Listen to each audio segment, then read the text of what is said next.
Hey guys, welcome back to South 10 Beer Reviews. I'm Tyler. Hope you guys are having a good evening. I've got a beer from Trillium today, and this is going to be Nevergonnagetit 3, I guess is how it's pronounced. I'm not really sure on that, but yeah, cool can art. Haven't done much Trillium on the channel. I think one other beer, which was Legroom, that we did. I just haven't got my hands on it in a while. So, yeah, cool can art here. This is a triple mixed berry Gosa. It comes in at 5.3%, and this is a Freaky Friday series, I guess is what you want to call it. So basically, what they've done in this beer is, I think the Veil set up. Or I don't know if it was them that set it up, but they're doing a collaboration together where Trillium sent a recipe to them, and then the Veil sent one back to Trillium, and Trillium brewed, one of the Veil's recipes, and this is their take on it. So as far as like a description, so we'll see here. Yeah, heavily fruited with raspberry, boysenberry, and blackberry. Viscous Gosa pours, beautiful deep magenta, fruit explosion on the nose. We pick up notes of mixed berry pie, blackberry preserve, juicy peak harvest raspberry, boasting an incredibly velvety mouthfeel, with just a touch of salinity from the sea salt addition. Yeah, so, triple berries, fruited Gosa, what can go wrong, I don't think there's lactose in this, though. I think it's just a fruited Gosa with sea salt, which is in a Gosa anyway. So, yeah, this beer was canned on 5/21. So this beer today's the 14th at time of recording. This beer is 3 weeks old, so really fresh. Can't wait to try it. So let's go ahead and crack it open, see what it's got in store for us.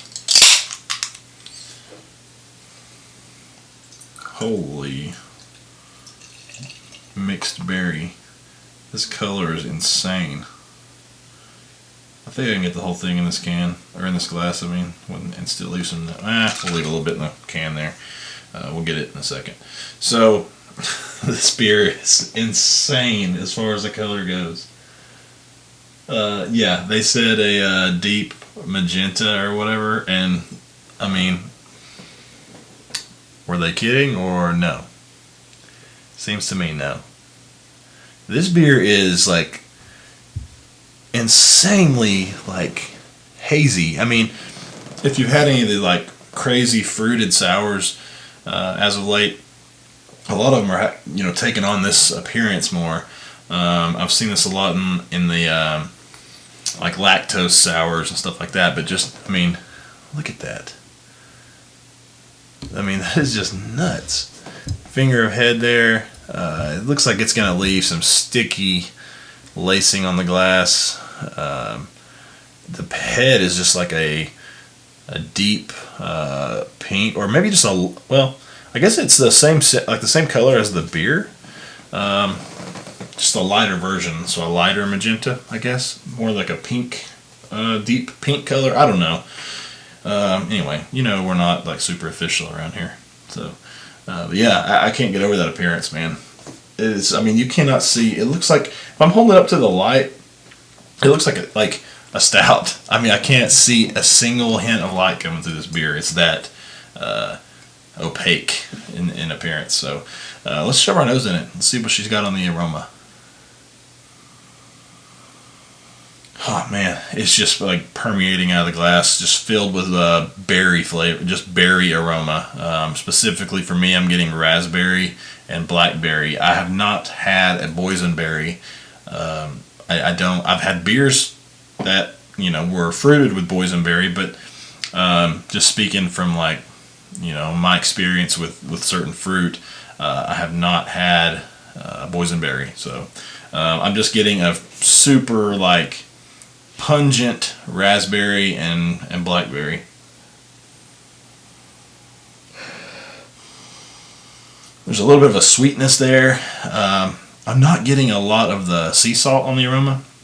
I just thought we've done several beers as of the last few reviews that are using sea salt. I think we did both of the Boil the Ocean, that salted caramel one, and then now this. It's kind of weird that we're doing all these close together, but yeah, this is just berry explosion, like straight out of the glass, like punch you in the face, berries. So yeah, not much else to say there. So let's taste it.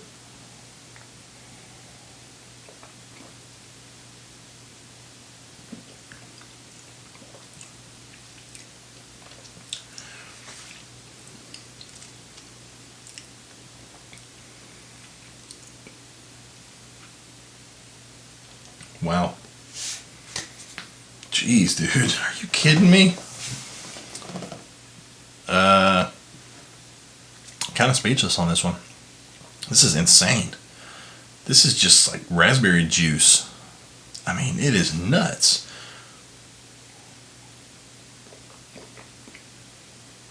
Chewy mouthfeel.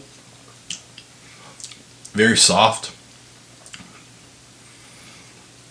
I would almost put this in the category of like smoothie style. I mean, it's like, it's got some chewiness to it. It's got some substance there. You get a little bit of the sea salt.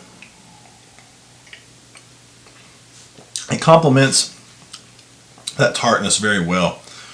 Very balanced in the sourness and the saltiness. So that's really nice. I think they even mentioned that. Yeah, washes off the palate with a balanced acidity. Yeah, it's acidic for sure. This is one of those I feel like would give you some heartburn if you had more than a can of it. And that can might do it too, I don't know. But yeah, the acidity and the salinity are both very well in balance, both in check, so you're not going to be overwhelmed with one or the other.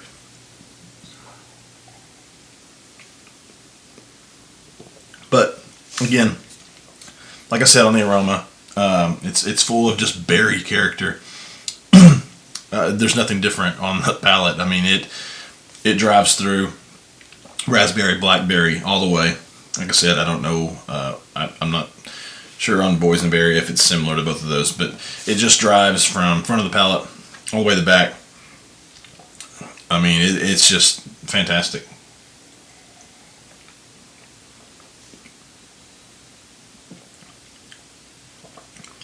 Dries out pretty well on the back end.